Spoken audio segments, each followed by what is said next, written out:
नमस्ते साथियों। आज की इस वीडियो में हम बात करने वाले हैं जीपीएफ रिडक्शन और एडवांस टैक्स प्लानिंग की।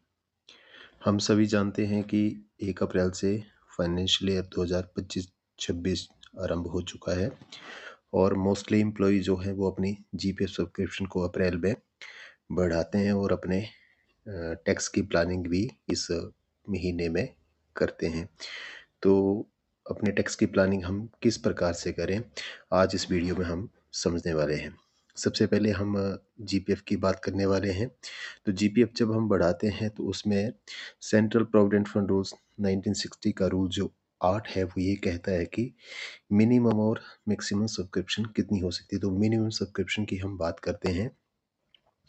मिनिमम सब्सक्रिप्शन जो होगी जीपीएफ की वो 6% ऑफ द इमोलूमेंट्स होगी, अर्थात जो हमारी बेसिक पे है और डीए जो है उसका 6% होगा और मैक्सिमम सब्सक्रिप्शन हमारी वो हमारी जो बेसिक पे प्लस डीए जो मिलकर बनता है उससे ज़्यादा नहीं होना चाहिए।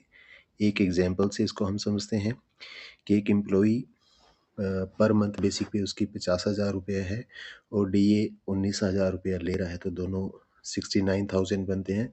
तो मिनिमम इसकी जो सब्सक्रिप्शन होगी वो 6% के हिसाब से 4,140 रुपये पर मंथ होगी, इससे कम नहीं हो सकती और मैक्सिमम 69,000 प्रति माह होगी। जीपीएफ को हम साल में 2 बार बढ़ा सकते हैं और साल में 1 बार कम भी कर सकते हैं। एक और इंटरेस्ट की बात करें कि पिछले 2 वर्षों से जीपीएफ का जो इंटरेस्ट है उसको टैक्सेबल किया गया है। तो किस प्रकार से किया गया है, तो 5 लाख से ज़्यादा जो हमारी सब्सक्रिप्शन है उसके ऊपर जो इंटरेस्ट आएगा उसको टैक्सेबल किया गया है। एक एम्प्लॉय है वो 50,000 रुपया प्रति माह अगर जीपीएफ सब्सक्रिप्शन करता है तो उसकी टोटल सब्सक्रिप्शन साल की बनती है 6 लाख रुपया।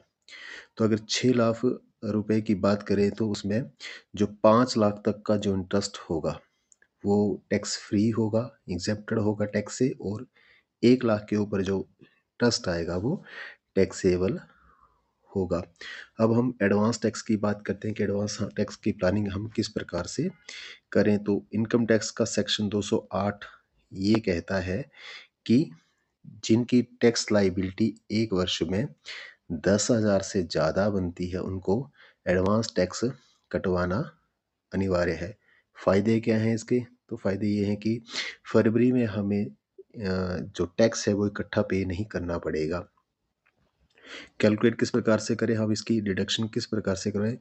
तो सबसे पहले तो हम अपने प्रीवियस ईयर का जो टैक्स हमारा बना उसको चेक करें और उसके बाद हमारी जो 2025-26 में इनकम होने वाली है, इंक्रीमेंट लगने वाली है हमें, तो उसको हम कैलकुलेट करें उस इनकम को और उसको 2025 की इनकम में ऐड कर दें और उसके बाद उसके ऊपर जो भी हमारा पिछले साल का टैक्स बना था और इस साल का जो टैक्स हमारा बनना है, जिस भी हम उसमें फॉल करते हैं, जो भी हमारी परसेंटेज टैक्स के हिसाब से उसमें फॉल करते हैं और उसको हम 11 से डिवाइड कर दें, तो हम ये हमारी टैक्स की एडवांस इंस्टॉलमेंट होगी। और जब भी आप फाइनेंशियल में कोई भी ईयर, किसी भी ईयर में फाइनेंशियल ईयर में जब आप कोई भी इनकम प्राप्त करते हैं अपनी सैलरी के अलावा एरियर के रूप में, तो उसे हम उसी वक्त उसमें अगर हम टैक्स में फॉल करते हैं तो जो भी हमारी परसेंटेज है टैक्स में जिसमें हम फॉल करते हैं तो उसके हिसाब से हम उसको भी साथ साथ कटवाते चलें। टैक्स के रेट क्या होंगे, तो सबसे पहले हम 2024-25 के जो हमारे रेट थे उनको डिस्कस करते हैं प्रीवियस ईयर के।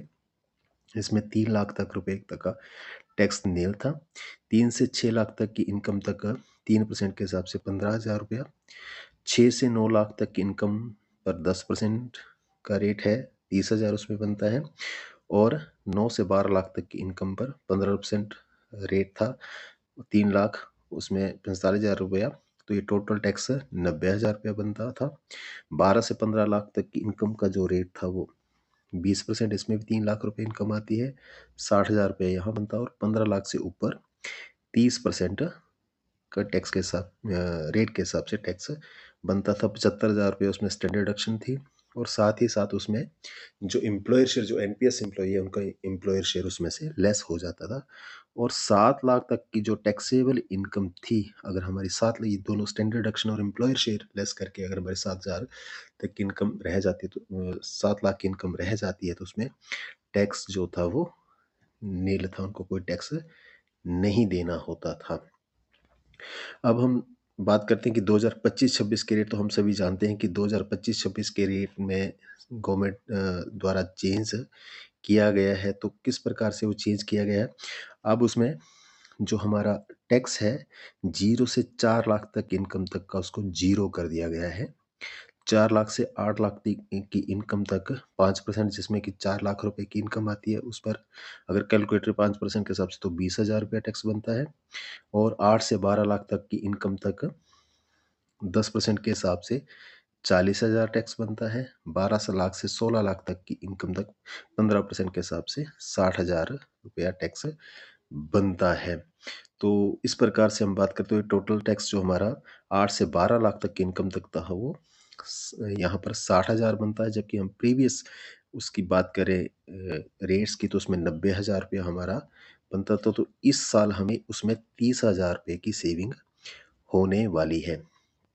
16 से 12 लाख तक हम बात करें तो उसमें 20% के हिसाब से टैक्स लगेगा, और 20 से 24 तक 25% के हिसाब से, और 24 लाख से अब किसी की इनकम जाती है तो उसके ऊपर 30% के अनुसार टैक्स लगना था। इसमें अप टू 15 लाख भी हमें 15,000 की सेविंग हो रही है। अर्थात जिनकी 15 लाख तक की इनकम बनती है, उनको पिछले साल की तुलना में इस बार 45,000 रुपया टैक्स कम लगेगा। अर्थात उनको इस प्रकार से अपने टैक्स की प्लानिंग नए साल के लिए करनी है। हमारी जो भी इनकम होगी उसमें से हम 75,000 रुपया स्टैंडर्ड डिडक्शन को कम करेंगे, और जो एनपीएस एम्प्लॉई हैं, जीपीएफ को छोड़कर, उनको अपना जो एम्प्लॉय, क्योंकि एम्प्लॉयर शेयर भी इनकम में ऐड होता है, तो एम्प्लॉयर शेयर लेस करना है, और उसके बाद जो इनकम हमारी रह जाएगी उसके ऊपर हमें टैक्स कैलकुलेट करना है। अब इसमें एक सरकार द्वारा प्रावधान किया गया है कि 12 लाख तक की इनकम पर टैक्स जो होगा वो नील होगा। अर्थात हमारी जो 12,75,000 तक की इनकम, क्योंकि 75,000 हमारा स्टैंडर्ड डिडक्शन उसमें जो वो लेस हो जाती है, तो उसमें वो टैक्स जो होगा वो नील होगा। अगर हमारी 12,75,000 रुपये से इनकम बढ़ती है, तो उसमें हमारे पास जो इनकम होगी, जो टैक्स होगा उसमें 60,000 रुपये ऑटोमेटिकली टैक्स जुड़ जाएगा। तो जिन एम्प्लॉइज़ की इनकम इस साल में 12,75,000 तक रहने वाली है, उनको इस साल कोई भी टैक्स देने की ज़रूरत नहीं होगी। साथ ही साथ जिनकी 12,75,000 से इनकम बढ़ती है, जिन्होंने पिछले साल ज़्यादा टैक्स किया, तो 45,000 रुपया टैक्स कम करके अपने टैक्स की कैलकुलेशन की प्लानिंग करें। उसके हिसाब से वो इंस्टॉलमेंट जो है उसको फिक्स करें। तो इस प्रकार से ये नए रेट जो है वो इस साल अप्लाई होंगे, और इसमें बड़ी ज़्यादा सेविंग जो हमारी टैक्स की होने वाली। तो इस प्रकार से हम अपने इंस्टॉलमेंट का निर्धारण कर सकते हैं। फिर भी आपकी इस इनकम टैक्स की प्लानिंग को लेकर, इनकम टैक्स एडवांस को लेकर आपकी कोई क्वेरी हो, तो आप अपनी क्वेरी कमेंट बॉक्स में लिख कर भेज सकते हैं। आशा है आपको ये जानकारी लाभकारी लगी होगी। धन्यवाद।